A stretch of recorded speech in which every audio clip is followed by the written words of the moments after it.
আসসালামু আলাইকুম এভৰিৱান। আপোনালোকে দেখিছে যে ৰুই আছে মানুহে, চবেই কষ্ট কৰি আছে। তো মই ইয়াতে দুটামান কথা আপোনালোকৰ লগত শ্বেয়াৰ কৰিব বিচাৰোঁ।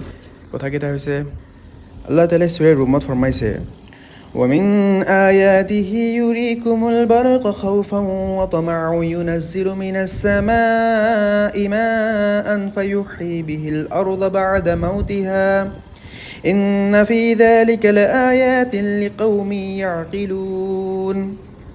যাৰ মহফুম এনেকুৱা হয়, আৰু আল্লাহে হ'ল যিজনে আকাশৰ পৰা বৰষুণ নমাইছে আৰু তাৰপিছত আমি তাৰ দ্বাৰা প্ৰত্যেক জীৱিত বস্তু গজালোঁ। জমিন আৰু আসমানৰ সকলো ক্ৰিয়েশ্যন, সকলো মানুহ মিলিও এনেকুৱা এজোপা গছ বনাব নোৱাৰে। গছটো দূৰৰ কথা, এনেকুৱা এটা বীজ বনাব নোৱাৰে যিটো বীজ ৰুই দিলে এজোপা গছ হয় আৰু গছত ফুল ফল লাগে আৰু গছৰ প্ৰতিটো পাতত মাটিৰ পৰা পানী পায়গৈ। কিছুমান মানুহে কয় যে মাটিৰ একো দামেই নাই। সোণতকৈ মাটিৰ দাম বহুত বেছি হয়। সোণত যদি আপুনি বীজ ৰুই দিয়ে তাৰ পৰা কেতিয়াও গছ নহয়। সোণ নাথাকিলেও আপুনি চলিব পাৰিব, কিন্তু যদি মাটি নাথাকে আপুনি জীয়াই থাকিব নোৱাৰিব। এটা কথা মনত ৰাখিব, এই বস্তুবোৰ নিজে নিজে হৈ থকা নাই, ইয়াক বনোৱা হৈছে।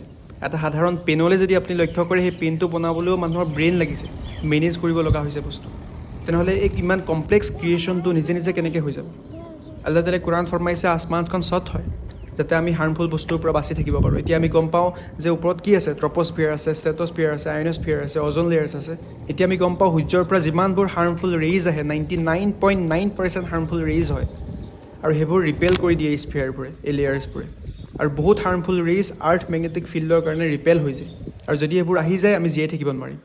মানুহে যিবোৰ তৈয়াৰ কৰিছে সেইবোৰ এক্স নাহিলেও কৰা নাই, একো নাই তাৰ পৰা বনাই দিয়া নাই, কিবা এটা বস্তু আছে তাৰ পৰা বনাইছে, মানুহে ইনভেণ্ট কৰিছে। সেই ট্ৰেক্টৰখন হওক, টেবুল হওক, চকী হওক, অলৰেডি সেই বস্তুটো এক্সিষ্ট কৰে, তাৰ পৰা মানুহে ইনভেণ্ট কৰিছে। তো আল্লাহ তাবাৰক তাআলা বুজিবৰ কাৰণে তৌফিক দিয়ক। জাযাকাল্লাহু খাইৰ।